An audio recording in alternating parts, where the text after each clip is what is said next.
Membangun karakter anak bangsa tidak bisa dilepaskan daripada nilai-nilai luhur ajaran daripada para leluhur dan para pendiri bangsa saat Indonesia merdeka.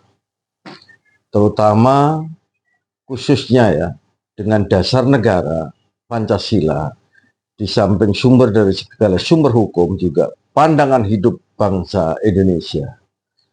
Negara Kertagama atau sebuah kitab yang ditulis pada zaman kejayaan Majapahit pada Raja Hayam Wuruk saat itu pada abad ke-13 merupakan kitab sumber dari nilai-nilai Pancasila yang kemudian menginspirasi Bung Karno dalam menyusun dasar negara sebuah bangsa.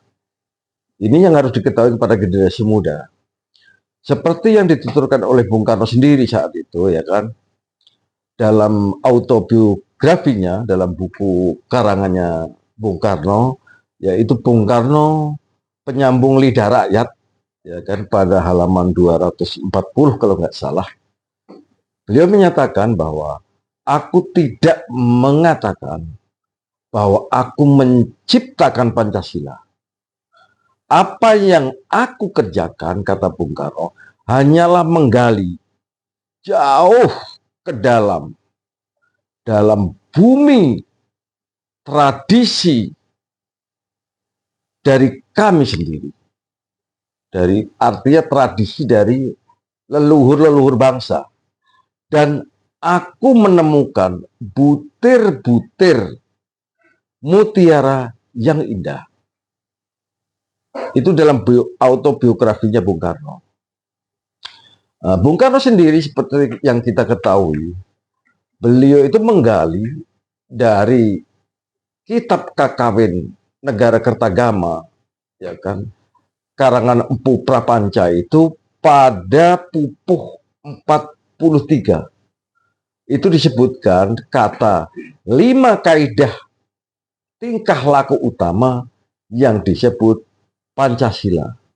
Dari sinilah beliau menggali tradisi, ada dari sumber termasuk yang saya katakan tadi, filosofi spiritualisme dari Honocoroko, ada sumber dari ajaran para raja-raja Jawa, Mataram Islam, Mulang Reh, ada sumber-sumber yang lain yang digali dan beliau pidato pada tanggal 1 Juni 1945 pada saat sidang pandangan umum tentang dasar negara dalam BPUPKI saat itu.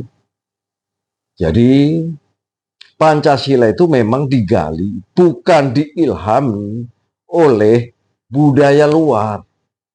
Jangan sampai nanti Pancasila diklaim oleh orang asing atau budaya asing atau keturunan asing bahwa yang mengilhami adalah keturunan beliau, gitu loh. Bukan, gitu loh.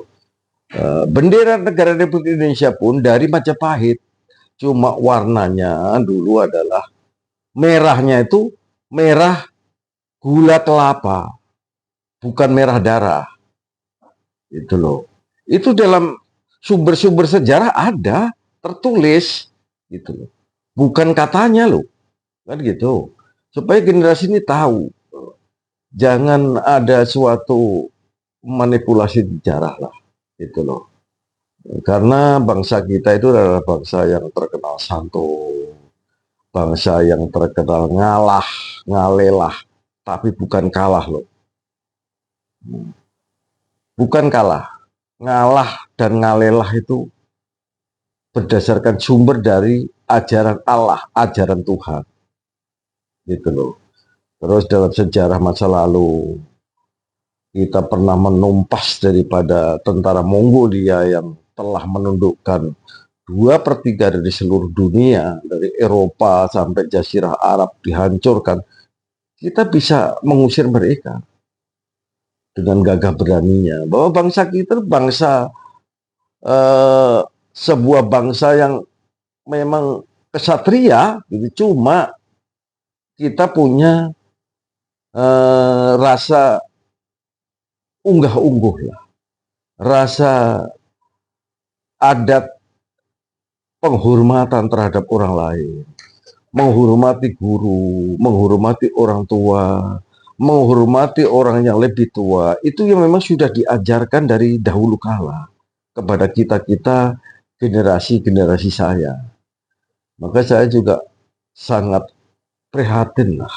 Harusnya dalam sistem pendidikan kita tetap dipertahankan adalah ajaran penulisan huruf Wonocoroko, ajaran penulisan tentang kalimat-kalimat indah, supaya tulisan-tulisan di generasi muda juga indah-indah lah, tidak seperti tulisan dokter yang sulit dibaca, gitu loh. Itu adalah akan membentuk sebuah karakter anak bangsa, itu mulai dari usia dini. Bukan hanya tugas orang tua, tapi juga tugas dari para pendidik. Di Jepang sendiri itu, pada usia dini sekolah dasar, mereka tidak diajarin sekolah matematika yang berat-berat begitu. Tidak. Tapi yang diajarkan oleh mereka adalah sopan santun, sejarah bangsanya, adat dan budaya Jepang. Agar mereka setelah dewasa tetap mempunyai suatu karakteristik sebagai orang Jepang. Itulah yang harus kita tiru.